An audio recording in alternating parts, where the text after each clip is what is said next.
Bonjour à tous les amis, changement de registre un petit peu, on va passer sur une petite vidéo farming pour vous expliquer quelle est en HDV9 la meilleure compo pour farmer sans gémer, etc. On va voir tous les avantages de la compo qu'on va utiliser. On verra tous les points intéressants. Ensuite en deuxième partie de vidéo on verra des replays de cette compo que j'ai effectué moi-même, comme ça vous verrez bien qu'elle marche bien.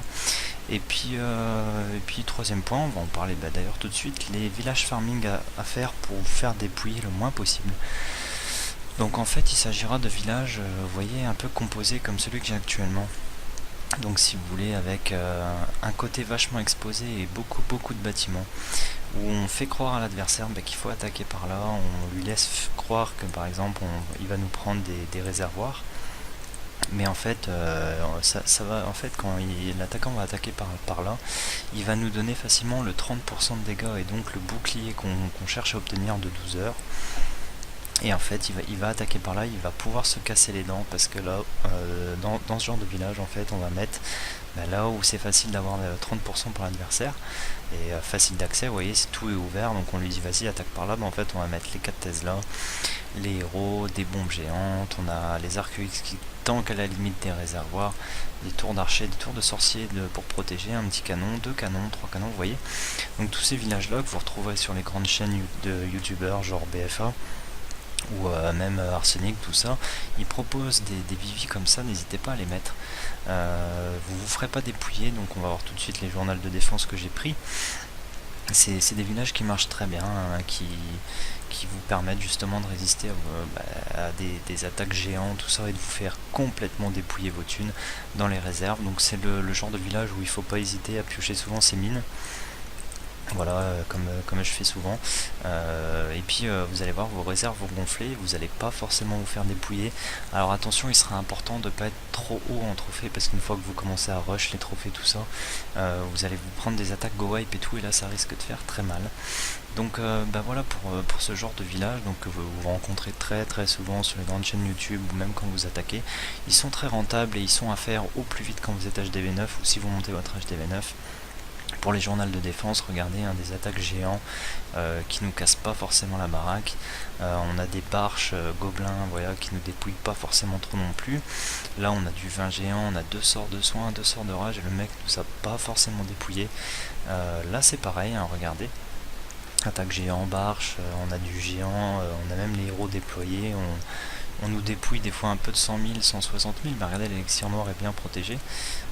Là c'est pareil, regardez, avec un golem, un mini go wipe, une sorte de go wipe avec 4 séismes, le mec nous a pas forcément dépouillé non plus. Là ça a fait un petit peu mal au niveau de l'or, mais je devais être vers les 6 millions dans mes réserves, donc forcément. Un petit peu pas mal d'élixir noir, mais bon, ça va encore. Là regardez, vous voyez, mon journal de défense ne prend vraiment pas très cher depuis un certain moment.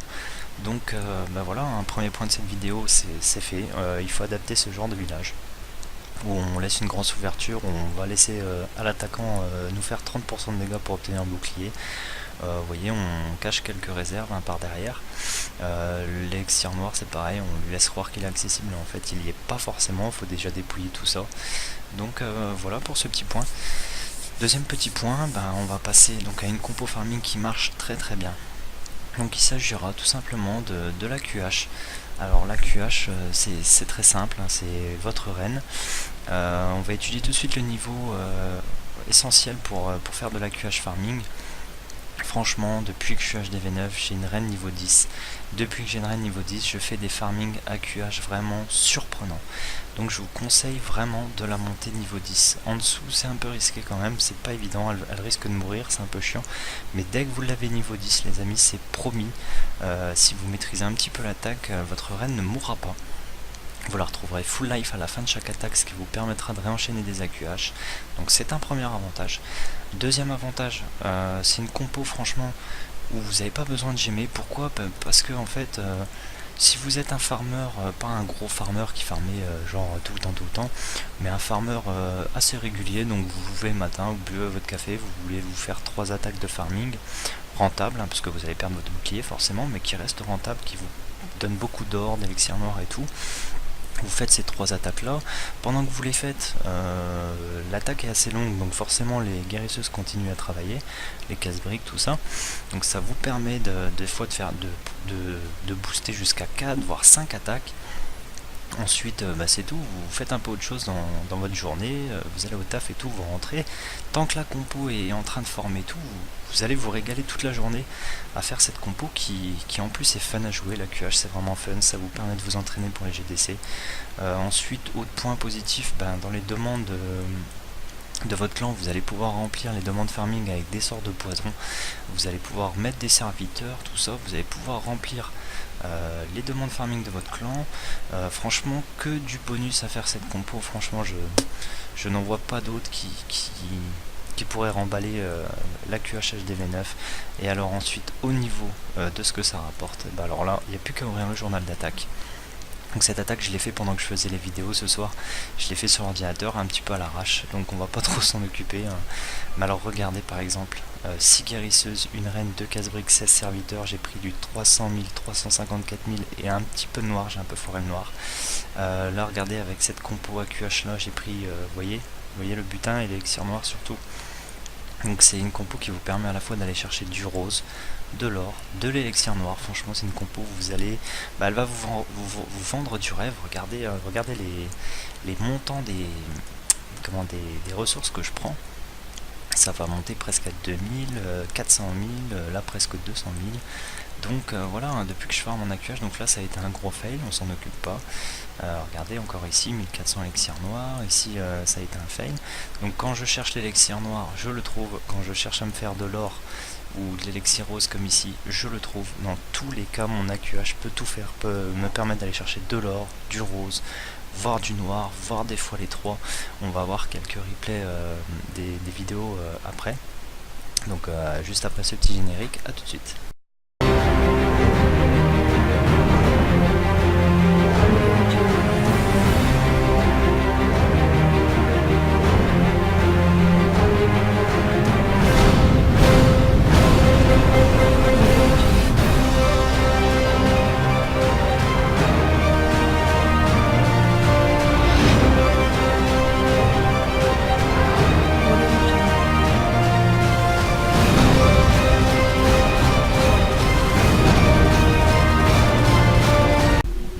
Voilà les amis, donc c'est parti. Avant de passer au replay, je vais vous montrer comment je compose mon AQH. Ça vous permettra soit de recopier sur moi, enfin ou de vous montrer à peu près comment on fait. Donc alors en fait, dans la demande du château de clan, je demande des cochons. En fait c'est bien parce que au début la QH s'y prend pas mal de dégâts parce qu'il y a beaucoup de défense. De mettre 5 cochons, ça permet d'éliminer quelques défenses et c'est bien. Ça permet de pas mettre un sort de rage tout de suite dans la compo. Les sorts de rage sont longs à former. D'avoir des cochons dans le château de clan dès le début de l'attaque, ça vous permet d'éliminer pas mal de défense. Vous voyez, hop pour farm en AQH, et puis un sort de poison. Les sorts de poison c'est vachement pratique en AQH. Voilà, je fais toujours ça. Ensuite pour les casernes, ce que je fais, en fait je mets toujours une guérisseuse, un casse-brique, une guérisseuse, un casse-brique, une guérisseuse, un casse-brique. Voilà, hein, c'est tout simple, hein. Regardez, c'est toujours une guérisseuse, un casse-brique. Donc voilà, ça forme tout le temps. Il faut faire perdurer la compo, hein, tout le temps. Il faut, dès que vous revenez d'une attaque, il faut la travailler à chaque fois. Il faut reformer. Ensuite pour les serviteurs, ce que je fais, j'en prends toujours 30, j'en forme toujours 30 en fait. Là il y en a 26, si vous voulez, j'en ai 26. Donc plus les deux là et les deux là, il y en a toujours 30 qui tournent et ça me permet toujours de partir avec une dizaine de serviteurs. Donc vous voyez, vous vous arrangez toujours pour en avoir 30 hein, en comprenant ceux que vous avez déjà et ceux que vous lancez. Au total ça doit faire 30. Pour les sorts normales c'est simple, c'est que du rage. Et pour le sort de poison, en fait ce que je fais, pas trop surcharger les sorts de poison pour laisser place aux sorts de rage, je m'arrange toujours pour qu'il y en ait 3 en comptant ceux que je mets en route plus ceux que j'ai. Donc là par exemple j'en ai 3, donc j'en ai pas remis en route. Si au prochain AQH je viens claquer un sort de poison, j'en remettrai un en route. Les serviteurs c'est pareil, hein. Si par exemple je cliffe tous mes serviteurs, j'en relance 15 et 15 dans chaque caserne pour revenir à 30. Voilà, j'espère que vous comprenez à peu près le schéma.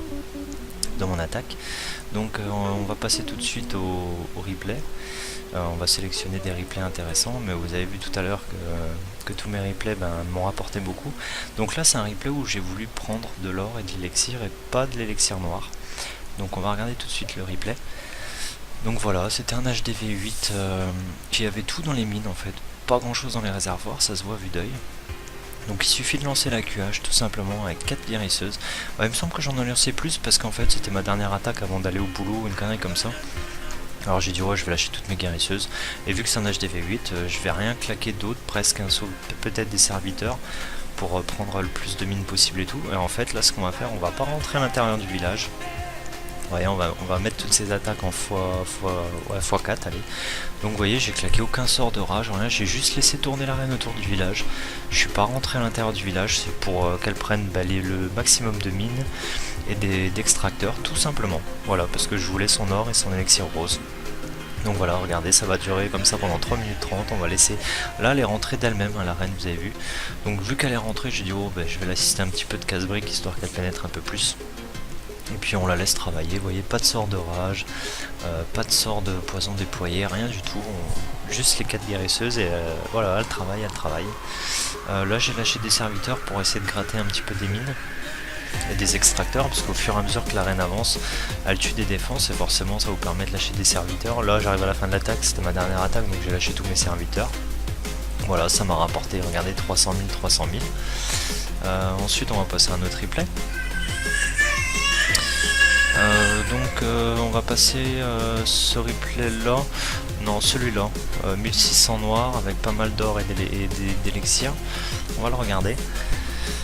Donc c'était un HDV8 qui avait tout dans les réserves. Et puis franchement, je pense qu'il va pas tarder un passage des 9, mais là il est déblindé le mec. Donc je vais attaquer au plus près de l'extracteur, je vais mettre la reine, elle va commencer à déblayer, je l'aide avec un petit peu de serviteur, pas qu'elle parte sur les côtés. Vous voyez, le serviteur déblaye avec la reine les bâtiments un peu sur les côtés. Là, elle prend des dégâts, donc j'ai envoyé des... Là, j'ai oublié de mettre mes guérisseuses comme un con. Donc dans la panique, j'ai enclenché son pouvoir et j'ai mis mes 4 guérisseuses derrière.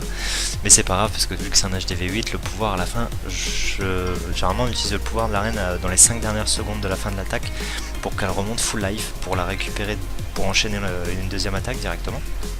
Donc c'est pas grave. Là, j'ai ouvert le premier mur avec 2 casse-briques. J'ai renvoyé 2 casse-briques par la suite pour ouvrir un peu plus l'intérieur du village. Voilà, puis avec les serviteurs je continue tranquillement à travailler. Là dans mon Shadow Clan j'ai pas eu des cochons, on m'avait donné des géants. Bon c'est pas trop grave, ils ont éliminé quand même une tour de sorcier. Bon c'est déjà ça de prix hein, de toute façon, mais le mieux c'est d'avoir des cochons. Là la reine a fait son taf, elle a pris l'élixir noir, c'est ce que je voulais à la base. Et puis après tout le reste c'est que du bonus, je la laisse travailler jusqu'à la fin de l'attaque, on met ça en x4. Voilà, on la laisse travailler, hein. Vous voyez, on claque pas grand chose, hein. Franchement, c'est une compo qui coûte pas trop cher, si elle coûte pas mal de roses, donc si vous attaquez des villages qui ont pas mal de roses, et puis que, voilà, c'est toujours rentabilisé, vous récupérez beaucoup plus à chaque fois. Là j'ai vu qu'elle est rentrée à l'intérieur du village et regardez le carnage qu'elle fait. Je vais mettre en x2 parce que là quand j'ai vu le carnage qu'elle faisait et que tous les réservoirs étaient à proximité, il me semble qu'à un moment donné, vers la fin de l'attaque, je vais claquer un sort de rage pour être sûr de prendre les réservoirs. Donc c'est là, non, en fait elle prenait beaucoup de dégâts, donc j'ai mis un sort de rage, donc faut bien le mettre sur les guérisseuses et sur la reine, comme ça elle fait un max de dégâts. Et les guérisseuses elles envoient la purée au niveau du heal. Et vous voyez, là ma reine, j'ai remis un deuxième sort de rage vu que j'avais claqué mon habilité au départ comme un con. Sans faire exprès, enfin j'ai oublié de mettre les guérisseuses. Et voilà, au final je m'en sors avec, voilà, regardez tout ce que j'ai pris. Voilà, on va voir si on a un autre replay de dispo. On a ce replay là qu'on vient de voir, les autres sont pas dispo. On a ce petit replay qui a fail.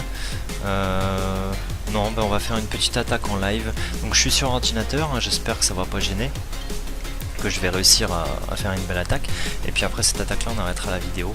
Regardez, allez direct, un HDV8, beaucoup de thunes dans les réserves. On va faire ça en live, je pense que ça va vous intéresser. Donc bon là on va la laisser, on va la lancer par là. On va essayer d'accéder à l'extracteur. L'anti-aérienne est là, c'est un peu gênant pour les guérisseuses, donc on va plus attaquer par là. Puis on essaiera de la faire pénétrer, donc on va la lancer par là, la reine. Ouais, par ici. On met pas de guérisseuse tout de suite, pas besoin. Voilà, on va l'aider avec un peu de serviteur. Vous voyez, je joue sur ordinateur, c'est pas évident. Et puis dès qu'elle prend des dégâts, hop, on met 4 guérisseuses et c'est parti.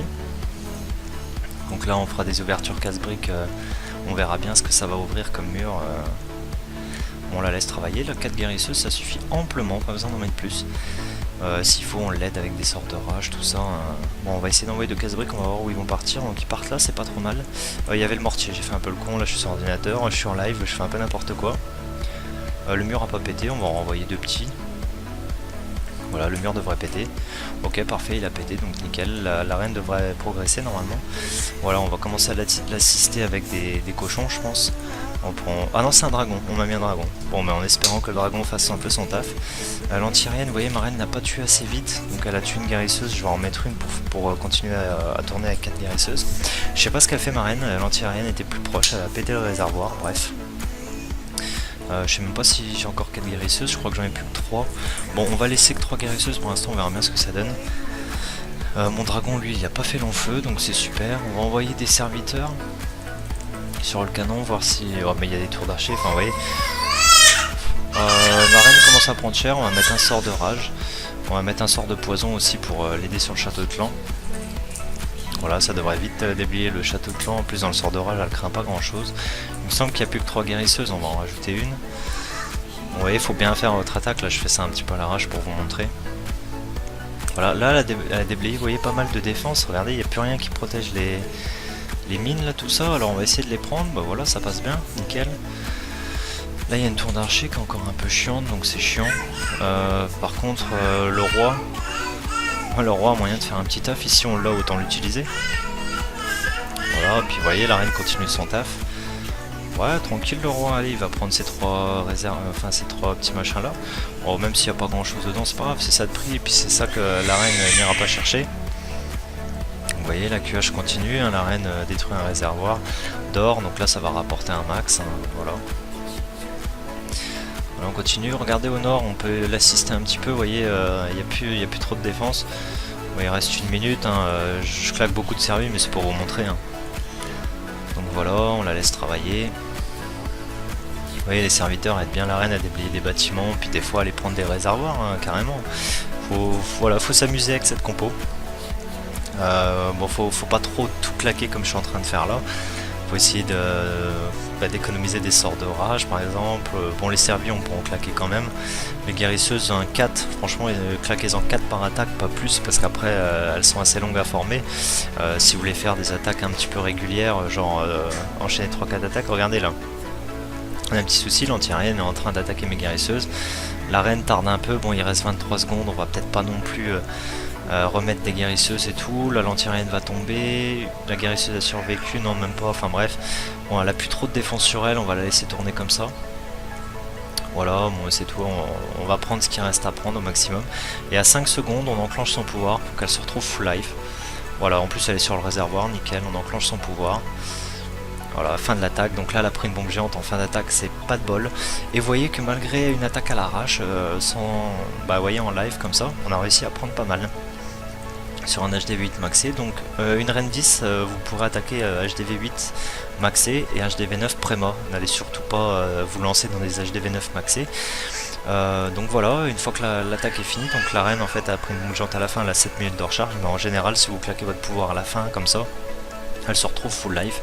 Ensuite vous reformez, donc vous redemandez des hogs pour farm en AQH, un sort de poison, et là vous voyez dans vos casernes, vous regardez, là on peut reformer donc une guérisseuse, un casse-brique, ce sera toujours comme ça, une guérisseuse, un casse-brique, une guérisseuse, un casse-brique. On calcule le nombre de servis, il nous en reste 13, il faut arriver à peu près à 30, donc il faut en reformer 17, donc 17 ça fait allez, 9 dans la première caserne, 8 dans la deuxième, voilà. Pour les sorts de rage, on peut en remettre en route, on le met. Les sorts de poison, on n'en a plus que 2, donc on en reforme pour en avoir un 3ème. Voilà, moi c'est ma compo, c'est ce que je fais, je m'éclate les mecs, franchement je m'éclate, je me fais un max de pognon, j'enchaîne les attaques, j'en enchaîne 3, 4, 5, et je ne j'aime pas, surtout vous ne j'aimez pas, et vous allez monter, autant vous choisirez de monter votre or, votre élixir ou votre noir, selon le vivi sur lequel vous allez tomber. Voilà un petit récap des avantages. Ça fera une vidéo un peu longue, mais c'est pas grave, c'est une vidéo farming, on n'en fera pas beaucoup. Les gars, franchement, une attaque qui permet de vous entraîner pour les futurs GDC HDV9. Quand votre reine sera par exemple niveau 15, il faudra faire des AQH. Ça vous permet de vous entraîner, de voir où la reine part et tout machin. Remplir les demandes du château de clan de vos membres. Franchement, vous avez des serviteurs, vous avez des guérisseuses, vous avez des sorts de poison, vous avez des casse-briques. Si quelqu'un veut un casse-brique, on sait jamais, ça peut arriver. Enfin bref, vous pouvez assister à les demandes rapidement avec les serviteurs et tout. C'est fun à jouer, c'est une attaque assez longue à faire, on est concentré tout le long, machin et tout. Et pendant que l'attaque dure 3 minutes 30, pendant ce temps-là, vos casernes continuent de former tranquillement. Vous voyez là par exemple, je peux refaire 2 attaques. Et pendant que je fais les 2 attaques, ça se trouve, j'aurais reformé pour faire une 3ème derrière, ce qui me fera déjà 4 attaques, voire 5. Vous pouvez aller fumer une cigarette, boire un café, enfin bref. Voilà, et ça vous pompe pas forcément tout votre bouclier directement. Si vous avez un bouclier de 12 heures, vous faites une attaque, ça vous enlève 4 heures. Donc c'est très rentable, hein. Vous allez gagner beaucoup plus de pognon que vous n'allez en perdre. Je vois pas trop d'autres avantages, mis à part qu'il faut faire ça, vous montez votre N10 et vous farmez quand ça, franchement c'est l'éclate. Après les autres compos, barge, tout ça, c'est chiant, franchement c'est bon de piocher des mines avec des archers, de calculer s'ils vont se faire taper par des tours d'archers, enfin bref c'est chiant, voilà quoi, c'est la galère, alors que là cette compo c'est vraiment le top, on s'éclate et tout. Par contre attention, surtout faites très attention à ne pas perdre votre reine en cours de combat. C'est pour ça que je vous demande de la mettre niveau 10. N'allez pas la perdre sur des conneries à la fin parce que vous avez pioché tous les réservoirs, vous voulez la pousser pour aller sur l'HDV. Non. Franchement, si vous prenez des HDV9 préma, déjà d'une part, n'allez pas tenter des trucs de fou. Et une fois qu'elle sera plus haut niveau, on refera une vidéo farming sur ma chaîne pour voir ce qu'on est capable d'aller chercher. Donc j'espère que cette vidéo farming vous aura plu. N'hésitez pas à mettre des commentaires, liker, partager et surtout vous abonner. J'ai besoin d'abonnés. Voilà, à très bientôt les amis.